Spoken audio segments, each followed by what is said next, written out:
नमस्कार मेरे प्यारे विद्यार्थियों, आप सभी ने आज सेट का एग्जाम दिया होगा। आई होप सभी का एग्जाम अच्छा हुआ होगा। तो अभी जो मैं लीनियर अलजेब्रा के आंसर की है वो डाल रहा हूं आपके सामने, तो वो आप मैच कर लेंगे और सब्जेक्ट वाइज आपको सभी क्वेश्चंस की आंसर की मिल जाएगी। ठीक है, तो आप क्वेश्चन नंबर हो सकता है कि ये जो भी आपका क्रम दे रखा उसमें ना हो, लेकिन आप अपने जो पेपर है उसमें देख के आप मैच कर सकते हैं। तो क्वेश्चन आपको स्क्रीन पे दिख रहा होगा, तो देख लेंगे सभी। तो यहाँ पे फर्स्ट क्वेश्चन अपने पास है कि ए हमारे पास कोई 2x2 की मैट्रिक्स दे रखी है, उसका ट्रेस और डिटरमिनेंट बराबर है और ए दे रखा है, नॉन जीरो है, तो इसका इनवर्स है वो एग्जिस्ट करेगा। ठीक है, तो सर यहाँ इंफॉर्मेशन क्या दे रखी है कि जो ट्रेस ऑफ ए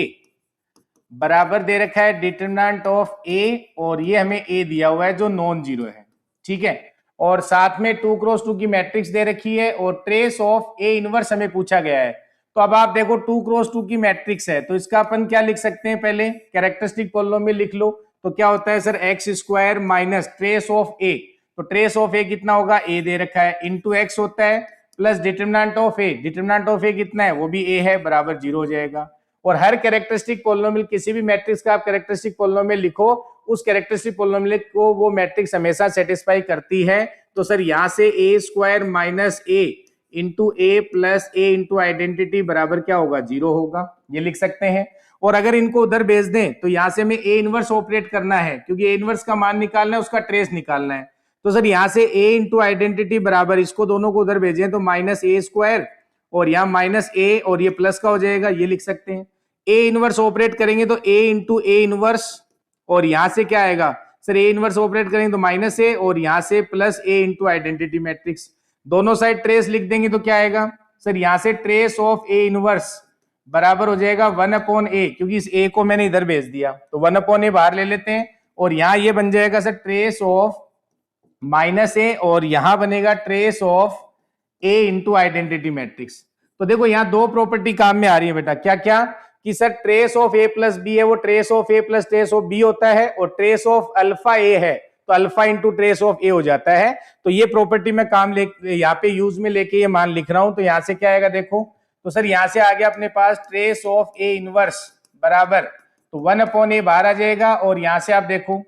इसमें अगर आप देखें तो ट्रेस ऑफ माइनस ए, तो माइनस ट्रेस ऑफ ए आ जाएगा, तो यहां से मैं लिख सकता हूं माइनस ट्रेस ऑफ ए का मान ए हो जाएगा। ठीक है, प्लस ए इंटू आइडेंटिटी मैट्रिक्स का ट्रेस है, तो सर ए बाहर आ जाएगा, ट्रेस ऑफ आइडेंटिटी मैट्रिक्स, क्योंकि 2x2 की मैट्रिक्स है और डायगोनल का सम जो होता है वो ट्रेस होता है, तो वो 2 हो जाएगा। तो यहां से सर ये इंटू में 2 आ जाएगा, तो इसको सोल्व करेंगे 2a माइनस ए से कैंसिल हो जाएगा, 1 इसका ट्रेस आ जाएगा, देख लो आप,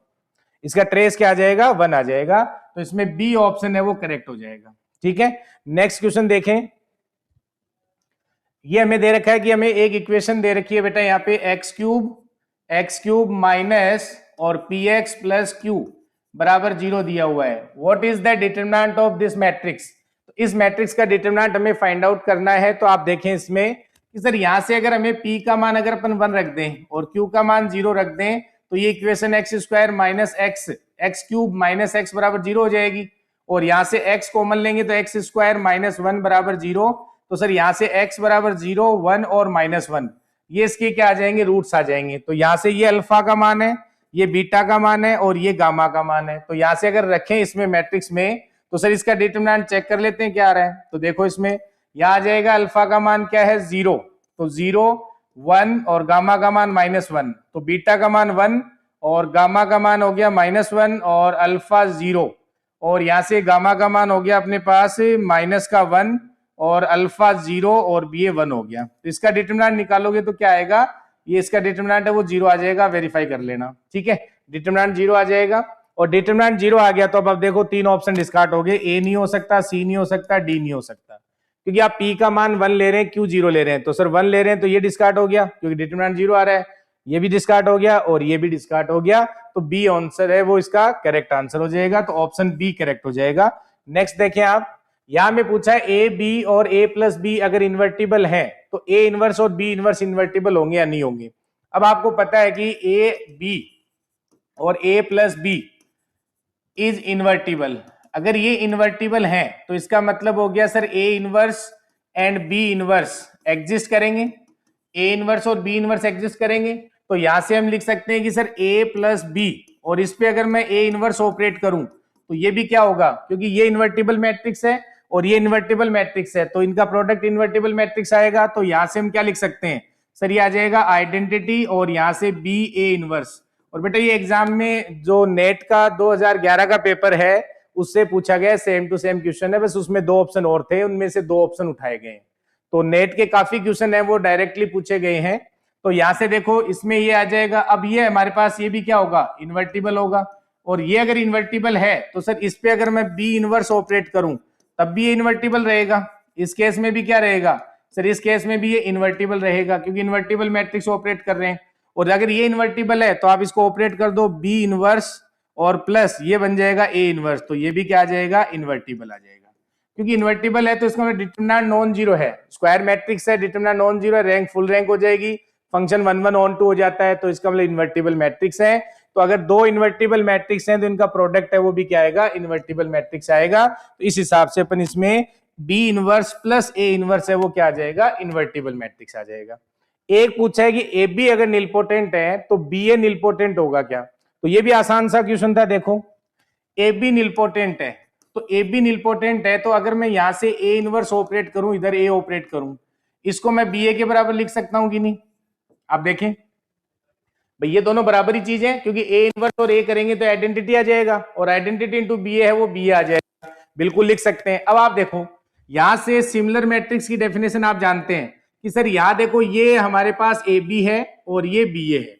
और यहां देखो एक नॉन सिंगुलर मैट्रिक्स हमारे पास पी होती थी। याद करो कि सर अगर पी इनवर्स ए पी बराबर अगर बी आ जाता है जहां पी नॉन सिंगुलर मैट्रिक्स हो तो ये दोनों मैट्रिक्स है वो क्या हो जाती है, सिमिलर हो जाती हैं। ये सिमिलर मैट्रिक्स की डेफिनेशन जानते हैं आप लोग। तो यहां से ए इनवर्स एग्जिस्ट कर रहा है तो ये क्या हो जाएगी, नॉन सिंगुलर मैट्रिक्स है। तो सर ए बी और बी ए मैट्रिक्स दोनों क्या है, ए बी और बी ए मैट्रिक्स दोनों सिमिलर मैट्रिक्स हैं, इसलिए अगर ए बी हमारे पास निलपोटेंट है तो बी ए भी क्या हो जाएगी, निलपोटेंट हो जाएगी। तो इसमें जो आंसर है वो आप देख लो कौन सा आएगा, इसमें फर्स्ट भी सही है और सेकंड भी सही है, तो इसमें आंसर जो है वो आ जाएगा first and second, A answer हो जाएगा। इसमें मैच कर लेंगे आप लोग। फिर नेक्स्ट देखें, इसमें नेक्स्ट क्वेश्चन देखें, एक सेकंड,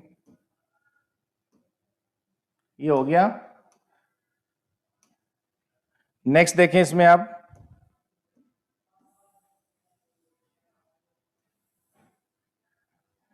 देखो और ये क्वेश्चन आपका टीआईएफआर में पूछा हुआ है वैसे अगर आपने देखा हो तो। इसमें देखो क्या पूछा गया है कि सर ए, यहाँ पे ए और बी है वो 2n क्रॉस n की रियल एंड कॉम्प्लेक्स मैट्रिक्स दे रखी है, आई एन वो आइडेंटिटी मैट्रिक्स है ऑफ ऑर्डर n की, ठीक है। और ए बी माइनस बी ए बराबर आई एन है, तो ये कह रहा है कि ए बी माइनस बी ए बराबर इसने दे रखा है आई एन, आइडेंटिटी मैट्रिक्स है n क्रॉस n ऑर्डर की। इज पॉसिबल इफ, वो कह रहा है कि ये पॉसिबल होगा इफ इनमें से आपको बताना है। तो आप एक बात बताओ, यहां से अगर मैं दोनों साइड ट्रेस ऑपरेट कर दूं तो trace of A B minus B A, और यहां से क्या जाएगा sir, trace of identity matrix आ जाएगा, लिख सकता हूं कि नहीं। और यहां ट्रेस ऑफ ए बी, और यहां से आपको पता है trace of A B minus trace of B A लिख सकता हूं यहां से मैं, और बराबर क्या आएगा, ट्रेस ऑफ आइडेंटिटी मैट्रिक्स आ जाएगा, ये लिख सकते हैं कि नहीं। और हमें पता है ट्रेस ऑफ ए बी और ट्रेस ऑफ बी ए बराबर होते हैं तो ये 0 आ जाएगा, और इधर आ गया ट्रेस ऑफ आइडेंटिटी मैट्रिक्स, तो सर यहां से ये n आ जाएगा और ये 0 आएगा। तो ये कभी पॉसिबल है कि n बराबर 0, जबकि n कहां से ले रहा है, वो नेचुरल नंबर। इसका मतलब सर कोई भी आप नेचुरल नंबर ले लें, ये बात कभी पॉसिबल नहीं हो सकती किसी भी नेचुरल नंबर के लिए। एक बात तो ये सही है, लेकिन उसने ऑप्शन ऐसा नहीं दिया है, उसने ऑप्शन दिया है कि n प्राइम नंबर हो, तो बिल्कुल अगर n प्राइम नंबर है तो बिल्कुल भी सही बात नहीं है, क्योंकि यहां प्राइम आएगा नंबर, इधर 0 आएगा, तो पॉसिबल नहीं है। तो ऑप्शन ए कभी नहीं हो सकता। बी कह रहा है not possible for any n belongs to natural number, ये बात सही कह रहा है वो, तो ये बात सही कह रहा है, ये ऑप्शन हो जाएगा आपका बी। लेकिन सी और डी ऑप्शन भी आप देख सकते हैं, वो कह रहा है कि all diagonal element of A R 0, भाई सारे डायगोनल 0 हैं, तो आप यहां से इसको आप 0 मैट्रिक्स ले लो। और दूसरे कह रहा है कि diagonal element of B are 1, तो सारे 1 आइडेंटिटी ले लो, तो ए बी बराबर माइनस बी ए है वो क्या आ जाएगी, 0 मैट्रिक्स, और उधर आइडेंटिटी मैट्रिक्स सर बराबर होना जरूरी नहीं है। ऐसे ही आप ऑप्शन डी डिस्कार्ड कर सकते हैं, तो इसमें बी ऑप्शन है वो करेक्ट हो जाएगा। केवल ये ट्रेस की प्रॉपर्टी पता होना चाहिए, बाकी कोई भी आंसर इसमें नहीं आएगा, तो बी ऑप्शन करेक्ट होगा। नेक्स्ट देखें आप लोग, अब इस क्वेश्चन में उसने क्या पूछना चाहा है वो तो वही जाने, क्योंकि इसने जो k टेंस टू 0 दिया है उसका लॉजिक समझ में नहीं आ रहा। ये टेंस टू 0 की बात कर रहा है, तो यहां अगर as A tends to infinity की बात करता तब भी, क्योंकि 0 की बात कर रहा है तो 0 पावर 0 करेगा तो 0 की ओर जा रहा है। क्योंकि देखो अगर आप इसको ऐसे समझते हैं कि भाई ये कह रहा है a की पावर 0 होना, अगर a की पावर 0 होने का मतलब तो वो कह रहा है कि निलपोटेंट मैट्रिक्स होना, और भाई निलपोटेंट मैट्रिक्स होती है तो उसकी सारी आइगन वैल्यू 0 होती हैं, और a की आइगन वैल्यू 0 नहीं हो सकती क्योंकि इसका डिटरमिनेंट है वो नॉन जीरो आ रहा है। इसका जो डिटरमिनेंट है वो क्या आ रहा है, नॉन जीरो आ रहा है, तो जीरो आइगन वैल्यू नहीं है इसकी, और यहाँ पे इसकी भी जीरो आइगन वैल्यू नहीं है, तो a की पावर k 0 नहीं हो सकता कभी, और सर b की पावर k है वो कभी 0 नहीं हो सकता, क्योंकि अगर 0 हो गए तो निलपोटेंट मैट्रिक्स बनेंगे, और निलपोटेंट मैट्रिक्स बनेंगे तो भाई ऑब्वियस सी बात है उसकी आइगन वैल्यू हमेशा 0 ही होती है। लेकिन यहां सर इनकी आइगन वैल्यू 0 नहीं हो सकती, तो ये अपन को यहां से ध्यान रखना था। और आप देख सकते हैं इसमें, तो अब देखो यहाँ पे, अब मेरे हिसाब से जो इसने अब k टेंस टू 0 अगर दिया है तो उसका मतलब तो यहां से सीधा सीधा, क्योंकि ये नॉन जीरो पे ही जाएंगे तो यहां से ऑप्शन डी आएगा, ठीक है। तो और बाकी ऑप्शन तो डिस्कार्ड हो जाएंगे, क्योंकि निलपोटेंट मैट्रिक्स अगर हो जाता है तो ऑब्वियस सी बात है भाई उसकी आइगन वैल्यू 0 बनेगी, और 0 आइगन वैल्यू ना तो a की बन रही है ना b की, तो ऑप्शन तीनों डिस्कार्ड हो रहे हैं। क्योंकि k टेंस टू 0 जा रहा है तो 0 की ओर जाएगा, तो ये तो हमेशा, अगर आप टेंस टू का तो मतलब नहीं हुआ, 0 की ओर टेंड कर रहा है ना। अब जो भी आप समझे, लेकिन मेरे हिसाब से इसमें आप जो ऑप्शन है वो डी करेक्ट होना चाहिए। आप देख लेंगे इसमें, क्योंकि निलपोटेंट मैट्रिक्स से नहीं हो सकती, क्योंकि निलपोटेंट मैट्रिक्स है तो आइगन वैल्यू उसकी 0 होती है हमेशा, ठीक है। और नेक्स्ट क्वेश्चन देखो आप लोग, नेक्स्ट कह रहा है कि बीटा है वो, बीटा में दे रखा है e की पावर π/2 आयोटा, बीटा जो दे रखा है बेटा e की पावर π/2 आयोटा, तो यहां से हमें पता है e की पावर आयोटा थीटा क्या होता है, कोस थीटा, तो कोस π/2 और प्लस आयोटा और यहां से साइन π/2, तो ये बन जाएगा आंसर आयोटा, ठीक है। और यहां से अब क्या कह रहा है, बीटा का मान आयोटा आ गया, तो बीटा बराबर आप आयोटा समझे। अब वो कह रहा है कि ये मैट्रिक्स है इसका ट्रेस। अब आप एक बात बताओ, ये जो मैट्रिक्स है इसकी आइगन वैल्यू क्या बनेगी, सर 1 आयोटा और आयोटा स्क्वायर बन जाएंगे अब तो, क्यों, क्योंकि ये डायगोनल, क्योंकि ऑब्वियस सी बात है मैट्रिक्स कौन सी, अपर ट्रायंगुलर मैट्रिक्स है, और अपर ट्रायंगुलर मैट्रिक्स में जो डायगोनल एंट्रीज होती हैं उसकी आइगन वैल्यू होती है, तो इसकी आइगन वैल्यू कौन होगी, 1 बीटा बीटा स्क्वायर, तो सर बीटा का मान आयोटा है, आयोटा स्क्वायर का मान क्या है -1, तो इसकी आइगन वैल्यू कौन बनी, 1 आयोटा और -1, ये आइगन वैल्यू होगी। लेकिन हमें ट्रेस पूछा है इस मैट्रिक्स का, तो आप एक बात बताओ, इसको मैं कोई बी मैट्रिक्स मान लेता हूं, M square plus M plus identity matrix, तो मैं इस बी मैट्रिक्स की आइगन वैल्यू निकाल लेता हूं। आइगन वैल्यू क्या आएंगी कि सर आप 1 रखेंगे तो आइगन वैल्यू एक तो 3 आ जाएगी, क्योंकि यहाँ 1 1 और यहाँ पे 1 हो जाएगी, क्योंकि इसकी आइगन वैल्यू तो क्या होती है हमेशा 1 1 1 ही होती है, तो इसकी 1 होगी, इसकी भी 1 हो जाएगी, एक आइगन वैल्यू 3 आएगी। दूसरी आयोटा रखें तो आयोटा स्क्वायर प्लस आयोटा और प्लस 1, तो यहां से ये क्या बना, सर ये -1 बनेगा, कैंसिल होगा, तो दूसरी आइगन वैल्यू क्या हो जाएगी, सर दूसरी आइगन वैल्यू इसकी आयोटा हो जाएगी, ठीक है। इसकी बात कर रहा हूं बी की, एक 3 बनेगी, एक आयोटा बन जाएगी, वैल्यू रख के देख लो, और एक आपको -1 रखना है, तो -1 रखेंगे तो प्लस का 1, और ये -1 तो ये बन जाएगी 1, ये बन जाएगी 1, और आपको पता है ट्रेस क्या होता है, आइगन वैल्यू का सम होता है, तो यहां से आपका 3 प्लस आयोटा प्लस 1, तो सर ये बन जाएगा 4 प्लस आयोटा, तो 4 प्लस आयोटा इसका ट्रेस आएगा, ऑप्शन डी जो है वो करेक्ट हो जाएगा। ये समझ में आ रहा है ना सबको, क्योंकि आपने पढ़ा होगा कि अगर सर हमारे पास a की आइगन वैल्यू पता है तो आप a की पावर k प्लस, और इसने क्या लिखा है a की पावर 2 है ना,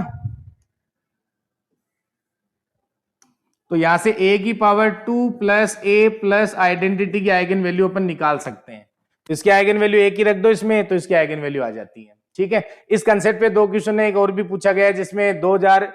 पावर दे रखी थी, वो भी आएगा इसमें शायद, देखते हैं इसको भी,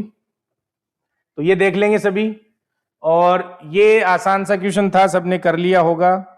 वैसे तो नेट से उठाए हुए क्वेश्चन है लगभग, आप देखेंगे तो लगभग नेट से उठाए हुए क्वेश्चन है। देखो यहां हमें जो लीनियर ट्रांसफॉर्मेशन दे रखी है T of P of x बराबर यहाँ 1 से x और p डैश t और यहाँ dt दे रखा है, ठीक है। ये हमारे पास लीनियर ट्रांसफॉर्मेशन है और मैट्रिक रिप्रेजेंटेशन लिखना है, और बेसिस इसने स्टैंडर्ड लिया बेटा, और उसी के रेस्पेक्ट में लिखवा रहा है, तो 1x x square x cube है, ठीक है। तो इसमें पहले आप 1 रखेंगे, तो 1 रखेंगे तो क्या आएगा t ऑफ 1, तो 1 रखेंगे तो सर डेरिवेटिव है तो 0 हो जाएगा, क्योंकि पहले इसका डेरिवेटिव करना है, पहले 1 रख रहा हूं मैं, डेरिवेटिव करेंगे 0 हो जाएगा, तो सर ये तो हमेशा 0 आएगा। तो जब आप मैट्रिक्स बनाएंगे तो सर 0 0 0 0, आपको पता है जो कॉलम आता है, जो भी अपने पास इसका t ऑफ 1 का मान आएगा उसको कॉलम में जमाते हैं मैट्रिक रिप्रेजेंटेशन लिखने के लिए, तो बाकी 0 0 एंट्रीज है। फिर देखो अगर मैं x लेता हूं तो सर जब यहाँ x रखेंगे तो क्या आएगा, सर यहाँ पहले डेरिवेटिव करेंगे तो 1 हो जाएगा, तो dt का इंटीग्रेशन t, और t में लिमिट रखेंगे 1 से x, तो यहाँ पहले x और -1, ये कर लिया होगा सब लोगों ने कि सर यहाँ पे इसका डेरिवेटिव है वो क्या आ जाएगा, 1 आ जाएगा, और फिर यहाँ पे इसका इंटीग्रेशन करेंगे तो क्या आएगा, इंटीग्रेशन करेंगे तो t आ जाएगा, और t में ये लिमिट रखेंगे x और फिर -1, तो ये आ जाएगा। इसको अगर जमाएंगे तो कांस्टेंट टर्म पहले आएगी -1 और फिर x का कोएफिशिएंट 1, बाकी 0 हो जाएंगे, ये लिख सकते हैं अपन। फिर देखो यहाँ से अगर x स्क्वायर लेता हूं तो x स्क्वायर लेंगे तो यहाँ से इसका डेरिवेटिव करेंगे तो पहले 2x हो जाएगा, फिर यहाँ पे t की फॉर्म में लिखना चाहते हो तो 2t हो जाएगा, उससे कोई फर्क नहीं पड़ेगा, तो सर 2 इंटू टी होगा। फिर इसका आप क्या करेंगे इंटीग्रेशन, तो ये होगा t स्क्वायर बाई 2 इंटू 2, तो ये हो जाएगा सर t स्क्वायर, और t स्क्वायर में लिमिट कहां से रखनी है 1 से x, तो सर ये होगा x स्क्वायर माइनस का 1, तो इसका मतलब इसको कोफिशिएंट लिखेंगे तो -1 0 और यहाँ 1 और ये 0 हो जाएगा। ऐसे ही फिर ये लिया है उसी तरीके से आप यहाँ पे क्या लेंगे, देखो सर यहाँ पे फिर x क्यूब ले लेंगे, यहाँ पे क्या लेंगे x क्यूब, तो x क्यूब का डेरिवेटिव करेंगे 3t स्क्वायर, t की पदों में लिख देंगे, तो यहाँ फिर इसका इंटीग्रेशन वापस करेंगे तो t क्यूब बाई 3 इंटू 3, ये कैंसिल t क्यूब, और t क्यूब में लिमिट जो है वो कहां से लगानी है 1 से x, तो सर ये बनेगा x क्यूब -1, तो ये होगा -1 0 0 और यहाँ 1 हो जाएगा, तो ये मैट्रिक्स आएगी। इसमें इसका ट्रांसपोज को ऐड करना है, प्लस ये लो ट्रांसपोज यानी जो रो है उसको कॉलम में लिख दो, तो 0 -1 -1 और ये होगा 0 1 0 0 और ये होगा सर 0 0 1 0 और यहां से 0 0 1 हो जाएगा, तो 0 0 0 1, ये इन दोनों को ऐड कर दो, तो फर्स्ट एंट्री 0 आनी चाहिए, फिर दूसरी एंट्री आनी चाहिए सर इनको ऐड करेंगे -1, तो दूसरी एंट्री -1, बाकी 3 में कहीं नहीं, पूरा ऐड करने की जरूरत नहीं थी बेटा, इससे तीनों ऑप्शन डिस्कार्ड हो गए बाकी के, तो ऑप्शन ए करेक्ट हो जाएगा, पूरा अब आपको ऐड करने की जरूरत नहीं थी क्योंकि ये दो एंट्रीज ये ऐड करते ही सर -1 आ रहा है, बाकी किसी ऑप्शन में नहीं है, तो ऑप्शन ए है वो करेक्ट हो जाएगा आपका। ठीक है, नेक्स्ट देखें आप, नेक्स्ट हमें, हाँ ये भी अच्छा क्वेश्चन है, तो लीनियर के काफी ठीक क्वेश्चन आए हैं, अगर आपने देखे हो सबने, काफी अच्छे क्वेश्चन पूछे गए हैं लीनियर के, बाकी तो सीधे सीधे क्वेश्चन है, ये थोड़े बहुत जो ठीक लगे और एनबीएचएम का क्वेश्चन भी उठाया हुआ है, नेट का क्वेश्चन भी उठाया हुआ है, टीफर का क्वेश्चन उठाया हुआ है, तीनों में से उसने कलेक्शन लिया है। और देखिए यहाँ पे 100 जो इसने क्या कहा है, देखो एआईजे एक मैट्रिक्स डिफाइन है, 3x3 की है, तो आप इसको लिख सकते हैं, मैट्रिक्स क्या होगी सर एआईजे यानी A11 का मतलब है A1 स्क्वायर, ठीक है, और A12 का मतलब हो गया A1 A2, मैट्रिक्स बना लो, और ये A1 A3, ठीक है, फिर यहाँ A2 A1 और A2 का स्क्वायर और A2 यहाँ कितना हो जाएगा A3 हो जाएगा, और यहां से A3 A1 और यहाँ A3 A2 और ये हो जाएगा बेटा A3 A3, ये मैट्रिक्स है, देखो इसी मैट्रिक्स की बात कर रहा है वो, अपने बना ली। अब वो कह रहा है कि इनमें से कौन सा पॉसिबल है, तो आप इस मैट्रिक्स का डिटरमिनेंट ही निकाल लो ना डायरेक्ट, इसका डिटरमिनेंट निकालोगे क्या आएगा, इसका डिटरमिनेंट निकालना है तो क्या करना है, देखो सर इसका डिटरमिनेंट निकालना चाह रहे हैं तो डिटरमिनेंट देखो 0 आ रहा है इसका, कैसे, इसमें A1 स्क्वायर, अब यहां से यह आएगा, ये सर ये आ जाएगा, सॉरी ये अपन ने गलत लिख दिया यहाँ पे,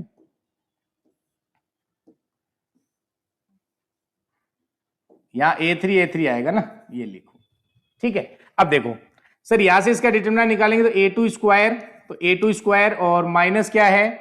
सॉरी इनटू में क्या है A3 स्क्वायर हो गया, ठीक है, और यहां से इसको गुणा करेंगे क्या आएगा माइनस का A2 स्क्वायर और सर यहां से A3 स्क्वायर, तो ये हो जाएगा, तो ये कैंसिल हो रहा है, ऐसे ही आप इसको लेंगे, फिर अगर ये करेंगे तो 0 आ जाएगा डिटरमिनेंट, और जिस मैट्रिक्स का डिटरमिनेंट 0 आता है उसकी 0 आइगन वैल्यू हमेशा होती है, चाहे आप यहाँ भी, क्योंकि A1 A2 A3 पे डिपेंड ही नहीं कर रहा है, तो एक ऑप्शन ये सीधा सीधा रखा था कि सभी A1, क्योंकि आप देख लो ऑप्शन डी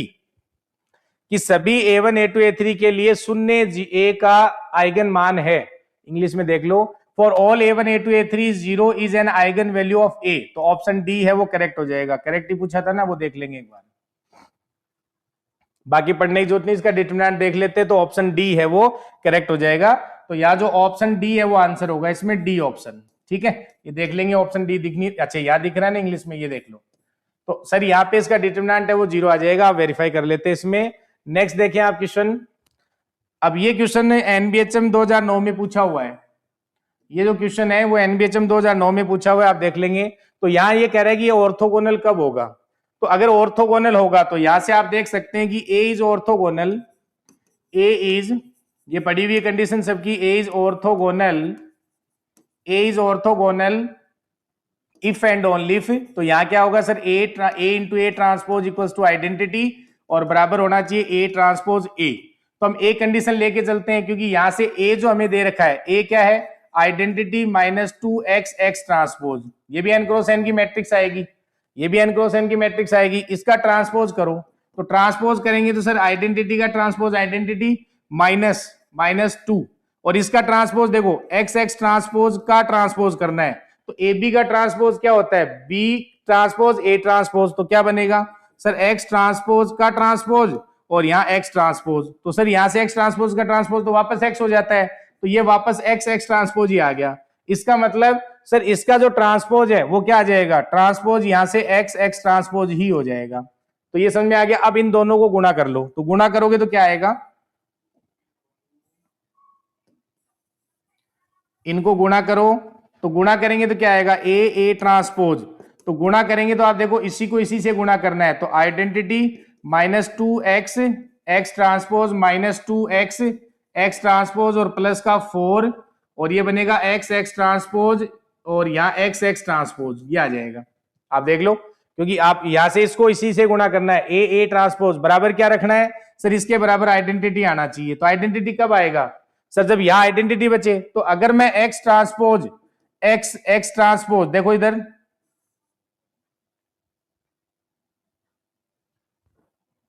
ये लिख लिया सबने। अब देखो इधर ध्यान दो सर, यहां पे ये आइडेंटिटी के बराबर हमें लाना है, पहले नहीं मानना है क्योंकि ये कंडीशन हमें पूछी है। देखो इधर यहां तक कोई समस्या, यहाँ पे ए ए ट्रांसपोज को गुणा कर लिया सर, यहां से ये आ गया। अब आप देखो सर ये आइडेंटिटी बचना चाहिए, तो आइडेंटिटी तभी बचेगा जब ये इधर वाले 0 हो जाए। अब आप यहां ध्यान दो, अगर मैं यहां देखो एक्स ट्रांसपोज एक्स जो लिखा हुआ है, एक्स ट्रांसपोज एक्स को अगर मैं 1 मान लेता हूं,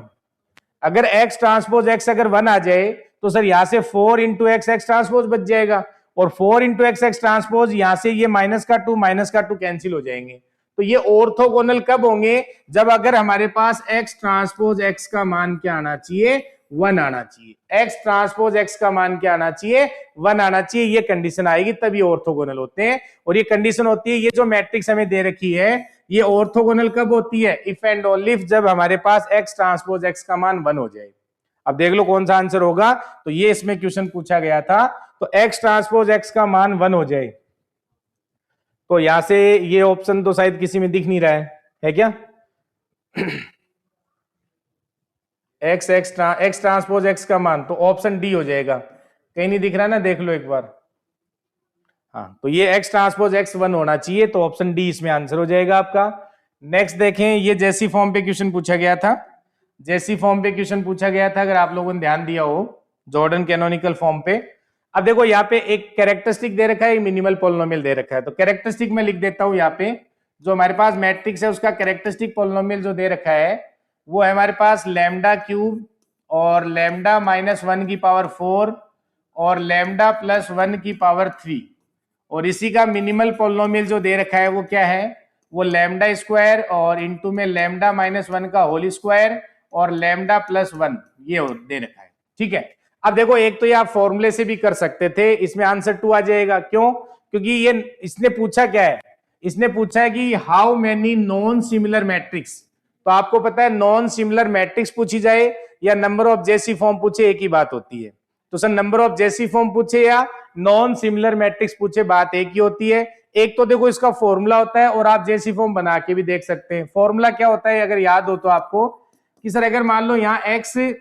माइनस लैम्डा 1 की पावर अगर n1 होता, x माइनस लैम्डा 2 की पावर अगर मान लो यहाँ n2 होता, और मैं 2 पे लगा के देख लेता हूँ, बाकी आप जितने भी के लिए n के लिए लगाना चाहे लगा सकते हैं। और मान लो यहाँ पे मिनिमल होता, मिनिमल होता है कि x माइनस लेमडा 1 की पावर कोई m1 और यहाँ x माइनस लेमडा 2 की पावर कोई m2 होता। तो इसके नंबर ऑफ जेसी फॉर्म या number of non similar matrix जो होती हैं वो होती है इनके पार्टीशन, किनके, n1 माइनस m1 का पार्टीशन इनटू में, यहाँ पे प्रोडक्ट आता है, ये फॉर्मूला इससे आप निकाल सकते थे, इनटू में क्या होगा p ऑफ, ये हो जाता n2 माइनस m2, इससे भी निकाल सकते थे और लिख भी सकते थे, आसानी था।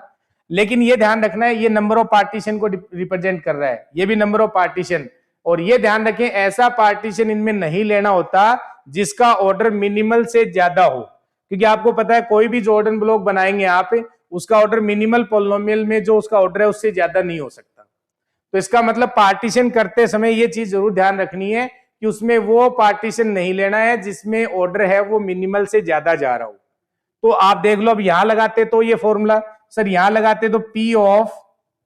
3 माइनस 2, तो 3 माइनस 2 और यहां इनटू में p ऑफ, ये हो जाता 4 माइनस 2 और यहां हो जाता अपने पास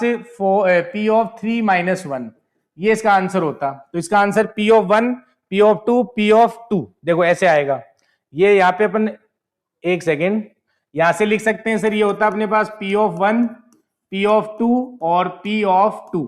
तो सर यहाँ 1 के पार्टीशन क्या होंगे, 1 का तो 1 ही होता है, 1 का पार्टीशन। 2 का पार्टीशन क्या होता है सर, एक तो 1 प्लस 1 एक 2 होता है, और यहाँ पे 2 का पार्टीशन एक 1 प्लस 1 और एक 2 हो सकता है, यही पार्टीशन हो सकते हैं। तो सर यहाँ पे 2 पार्टीशन पॉसिबल है, लेकिन यहाँ पे ये पार्टीशन पॉसिबल नहीं है बेटा इस केस में। क्यों नहीं है, क्योंकि सर देखो आप यहाँ पे मिनिमल पॉलिनोमियल जो है उसका ऑर्डर कितना है, 1 है। यहाँ पे देखो ये 1 है,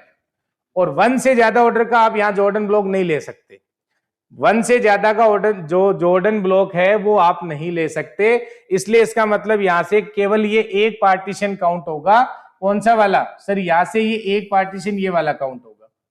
इसी से आप बना सकते हैं। इसका मतलब यहाँ पे दो जो जैसी फॉर्म है वो बनती है। अब मान लो अगर आपको फॉर्मूला नहीं याद था तो आप बना के देख सकते थे, क्या कि सर यहां से, अब ये तो एक फॉर्मूले से बेस्ड था, अब देखो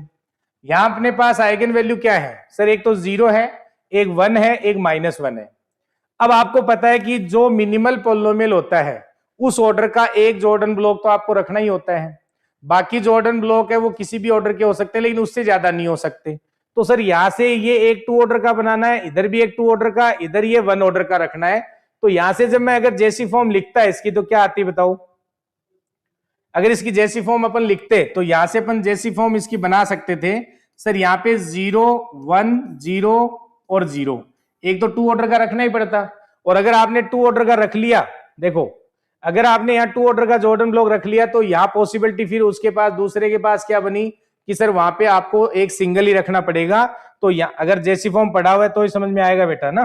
तो यहां से ये 0 हो जाता सर, ये रहा, ठीक है। अब और क्या पॉसिबल था, और पे 1 का सर एक 2 ऑर्डर का बनता, बाकी अपने पास क्या बना सकते थे अपन वो देखो सर, एक तो 2 ऑर्डर का बनाना पड़ेगा आपको, तो यहाँ 1 1 0 1 एक तो ये बनाना होगा। अब बाकी के बाद 2 चॉइस है सर, उसको हो सकता है कि आप 1 1 बना लें, हो सकता है आप 2 का ही ले लें दूसरा। तो यहां से इसका मतलब एक इधर बनेगी तो एक और बन जाएगी। यहां पॉसिबिलिटी है कि सर आप यहाँ 1 1 0 1 एक तो ये बना सकते हैं, और आप देखो तीसरे में कोई चॉइस नहीं है सर, 1 है तो इसमें तो 1 1 ऑर्डर का आप बना सकते हो और कोई पॉसिबिलिटी नहीं है, यहाँ जगह नहीं है, बना लेना वहां 1 1 ऑर्डर, सॉरी -1 और -1 ये बनती जैसी फॉर्म। अगर आपने जैसी फॉर्म पढ़ी है तो समझ में आएगा बेटा, नहीं आएगा ना। तो अगर आपने रिवाइज की हुई है थ्योरी तो आपको जरूर ये ध्यान होगा, एक तो ये बन जाएगी, दूसरे में क्या होगा, ये सेम रहेगा, ये सेम रहेगा, और ये एक सेम रहेगा, और यहाँ 1 1 ऑर्डर के बन जाएंगे, और बाकी ये तीनों सेम रहेंगे, तो आप 2 जैसी फॉर्म बना सकते हैं। बात समझ आई कि नहीं आई? तो ये हमारे पास जैसी फॉर्म वैसे फॉर्मूले से भी कर सकते थे। नेक्स्ट देखें आप, नेक्स्ट देखें, यहां पे A3 क्रॉस 3 की मैट्रिक्स है, इसकी आइगन वैल्यू क्या है, A3 क्रॉस 3 की मैट्रिक्स है, इसकी आइगन वैल्यू 1 0 1 0 1 0 और -1, ये 3 आइगन वैल्यू दे रखी है। फिर पूछा गया what is the determinant of this matrix, तो पहले इसकी आइगन वैल्यू निकाल लो, मैंने बताया था अभी सर a की पावर 2022 और प्लस आइडेंटिटी, तो इसकी आइगन वैल्यू बताओ क्या आएगी, तो सर 1 रखो, तो 1 रखेंगे तो सर इसकी आइगन वैल्यू 2 आ जाएगी, जीरो रखोगे तो 0 प्लस या 1 होती है, ये तो जानते हो ना सभी। सर यहां से पहले a की पावर k की आइगन वैल्यू बना लो आप, तो a की पावर k की आइगन वैल्यू क्या बनेगी, a की पावर 2022 की आइगन वैल्यू बना लो, क्या आएंगी सर, इसकी एक तो आ जाएगी 1, क्योंकि 1 रखेंगे तो 1 आएगा, 0 रखेंगे 0 आएगा, और -1 रखेंगे तो पावर इवन है, तो सर ये भी 1 बन जाएगा। तो इसकी आइगन वैल्यू 1 0 1 है, और आइडेंटिटी मैट्रिक्स की आइगन वैल्यू 1 1 1 होती है। अब इनको ऐड कर दो तो क्या आएगा सर, आइगन वैल्यू 2, और इनको ऐड करेंगे 1 और ये 2, और डिटरमिनेंट पूछा है तो वो आइगन वैल्यू का प्रोडक्ट होता है, आइगन वैल्यू का प्रोडक्ट है वो डिटरमिनेंट होता है, तो यहां से आप इनका प्रोडक्ट करेंगे 4, ए आंसर हो जाएगा बेटा, कर सकते हैं ना। नेक्स्ट देखें आप, अच्छा सारे हो गए क्या, एक क्वेश्चन रह गया शायद,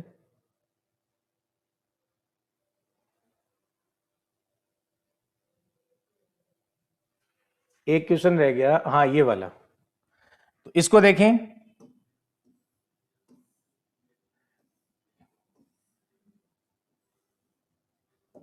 तो यहां में ए मैट्रिक्स दे रखी है, तो देखो इसको आप ऐसे लिख लो सर, ए मैट्रिक्स बराबर बी की पावर, एक बी मैट्रिक्स है जिसकी पावर 2020 दे रखी है, और -2020,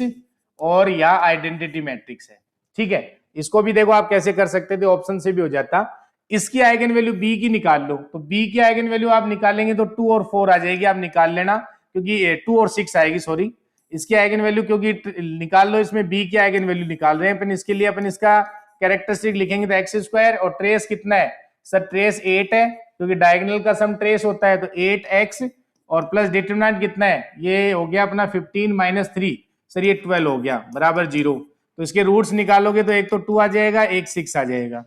तो सर बी की आइगन वैल्यू क्या बनी, तो सर बी की आइगन वैल्यू बनी 2 की पावर 2020,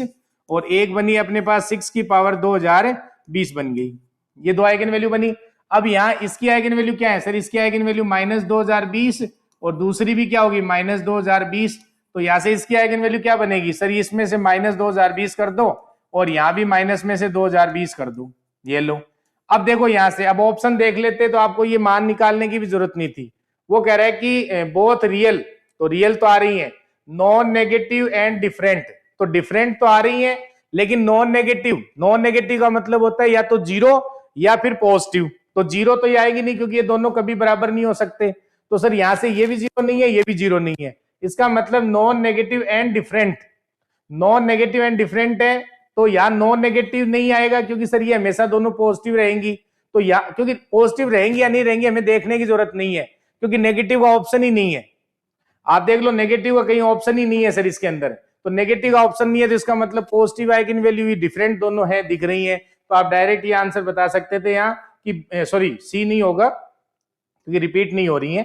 तो यहां से आंसर अपना जो बी है वो करेक्ट हो जाएगा, कि both real positive and different eigen value होंगी, क्योंकि ये 0 आइगन वैल्यू है नहीं, नॉन नेगेटिव का मतलब होता है 0 एंड पॉजिटिव होना, तो इसकी आइगन वैल्यू क्या है, पॉजिटिव है, तो पॉजिटिव वाला ऑप्शन दे रखा था, और दोनों डिफरेंट है, रियल भी है, तो बी ऑप्शन करेक्ट हो जाएगा। इस तरीके से बेटा ये सारे क्वेश्चंस थे लीनियर अलजेब्रा पे बेस्ड, और जो 75 क्वेश्चंस आए हैं सेट में, जिनमें से 12 क्वेश्चन ये हैं जो केवल लीनियर अलजेब्रा से पूछे गए हैं, तो आप अपने आंसर्स मैच कर सकते हैं। और देखो यहाँ एनबीएचएम से क्वेश्चन उठाया गया था 2009 का क्वेश्चन, टीआईएफआर का क्वेश्चन उठाया गया 2010 का, और नेट में 2011 का क्वेश्चन उठाए गए, तो क्वेश्चन है वो कॉपी भी किए गए हैं, तो आप अपने आंसर्स हैं वो मैच कर सकते हैं। Thank you so much.